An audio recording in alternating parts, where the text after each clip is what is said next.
وجه علي البليهي مدافع الفريق الأول لكرة القدم بنادي الهلال رسالة تحذيرية إلى كريستيانو رونالدو مهاجم نادي النصر السعودي.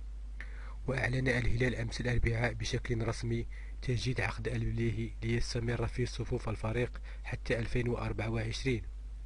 وقال البليهي في تصريحات صحفية إن تعاقد النصر مع كريستيانو رونالدو سيكون مفيدا للكرة السعودية. وتابع المدافع السعودي: أقول له سنراك قريبا. وعن خشية مواجهة رونالدو قال البليهي: أنا لا أخشى أحدا، وسيعرف من هو البليهي متى كنت في قوتي.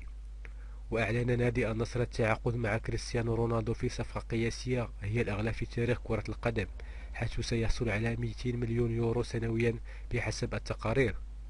وانضم رونالدو بالفعل إلى تدريبات النصر فور تقديمه في حفل أقيم في ملعب مرسول بارك معقل النادي السعودي وسط حضور جماهيري كبير جدا.